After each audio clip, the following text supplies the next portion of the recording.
Selfie TV ఛానల్ని subscribe చేసుకున్నట్లయితే subscribe చేసుకోండి.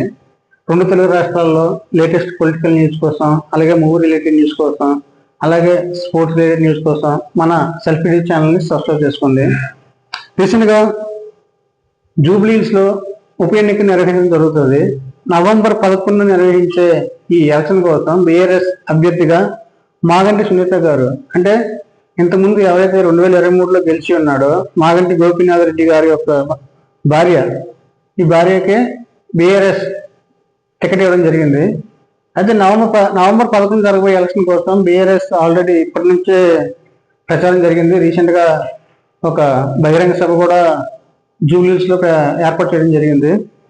అయితే ఈ ప్రచారంలో భాగంగా కేటీఆర్ గారు అయితేనేమి, అలాగే మాజీ మంత్రులు అయితేనేమి కానీ, చాలామంది బీఆర్ఎస్ కార్యకర్తలు అయితేనేమి ఇంటింటి ప్రచారం చేస్తున్నారు. ఈ ప్రచారంలో భాగంగా మల్లారెడ్డి కూడా ప్రచారంలో పాల్గొనడం జరిగింది. ఈయనే మాజీ, అంటే చనిపోయిన మాగంటి గోపీనాథ్ గారు, ఈవిడ యొక్క వైఫ్ మాగంటి సునీత గారు. బీఆర్ఎస్ ఇంతకుముందు బీఆర్ఎస్ సీట్ అది, బీఆర్ఎస్లో గెలిచిన ఈ మాగంటి గోపీనాథ్ గారి యొక్క భార్యకే ఈ టికెట్ కేటాయించడం జరిగింది. అయితే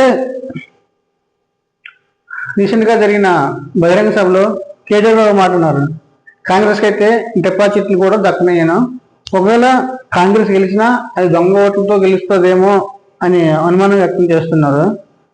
బహిరంగ సభ అయితే చాలా జనం వచ్చారు, చాలా సక్సెస్ అయింది. స్టార్టింగ్లోనే చాలా సక్సెస్ అయింది. చూడాలి, కాంగ్రెస్ కూడా తను గెలుస్తుందని ఖచ్చితంగా ఉంది, బీఆర్ఎస్ కూడా తను గెలుస్తుందని ఖచ్చితంగా ఉంది. చూడాలి ఏ పార్టీ గెలుస్తుంది, ఏ పార్టీ ఓడుతుంది చూద్దాం.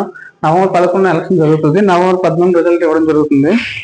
అదేవిధంగా ఈ ప్రచారంలో భాగంగా మన తెలంగాణ ఫేమస్ పొలిటీషియన్ మల్లారెడ్డి గారు పాల్గొనడం జరిగింది. ఈయన రీసెంట్గా 1 month ముందు రాజకీయాలు సన్యాసం తీసుకుంటానేమో, రాజకీయాలు ఇక చేయనేమో అని ప్రచారం చేశారు. కానీ ఈయన రాజకీయానికి సన్యాసం తీసుకోలేదు. నాకు తెలిసి ఈయన బతుకున్నంత వరకు చాలా ఉత్సాహంగా ఉంటాడు, చాలా రాజకీయాలు చేస్తూనే ఉంటాడు. ఎప్పుడు పాలమ్మినా, పూలమ్మినా, కాలేజీలు పెట్టినా, బోర్వెల్ నడిపించినా ఉంటాడు. అయితే దానికి భిన్నంగా ఈసారి జూబ్లీహిల్స్ ప్రచారంలో ఇంటిని ప్రచారం చేస్తూ సడన్ గా ఒక సెలూన్ షాప్లోకి వెళ్ళి అక్కడ ఉన్న ఒక ర్యాండమ్ వ్యక్తికి హెయిర్ కట్ చేసింది. ఇక్కడ నుంచి హెయిర్ కట్ చేసినా అంటాడేమో, డౌటే అన్నా అంటాడు. పాలమ్మినా, పూలమ్మినా, బోర్వెల్ నడిపించినా, కాలేజీలు నడిపించినా, హెయిర్ కట్ చేసినా అంటాడేమో. చూడాలి. ఈయన ఆ వీడియో కూడా నెట్ వైరల్ అవుతుంది, చూద్దాం ఆ వీడియో ఒకసారి.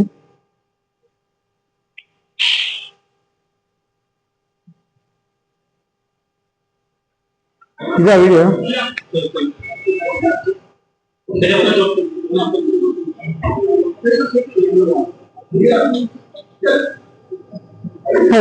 ఎవడో అదృష్టవంతుడు.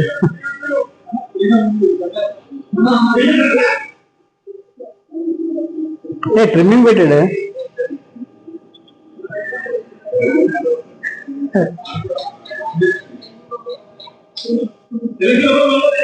అరే అరే అరే మసాజ్ చేశాడా? ఈయన సెలూన్ షాప్కి వెళ్ళి అన్ని చేశాడు. చూడండి ఒకసారి ఫోటో చూద్దాం.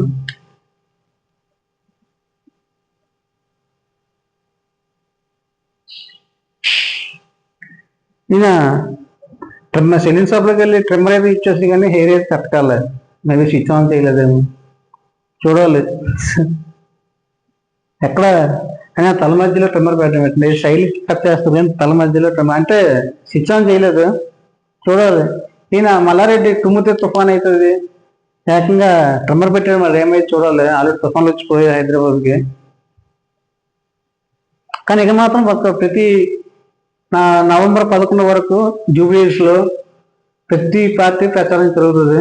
ప్రతి పార్టీ ఇంటింటికి ఓట్ల కోసం తిరుగుతారు. ప్రతి పార్టీ బలాబలాలపై ఒక యుద్ధంలో జరుగుతుంది జూబ్లీహిల్స్ ఎన్నిక మాత్రం. ఇప్పటి నుంచే స్టార్ట్ చేశారంటే ఇంకా 1 month ఉంది. 1 monthలో ఎంతైనా ఖర్చు పెట్టవచ్చు, ఏదైనా జరగవచ్చు. చూద్దాం. జూబ్లీహిల్స్లో జరిగే ప్రతి రోజు అప్డేట్స్ కోసం, జూబ్లీహిల్స్ ఎలక్షన్స్ ఇచ్చే అప్డేట్స్ కోసం, అలాగే 2 రాష్ట్రాల్లో జరిగే పొలిటికల్ అప్డేట్స్ కోసం మన ఛానల్ని సబ్స్క్రైబ్ చేసుకోండి. Thank you.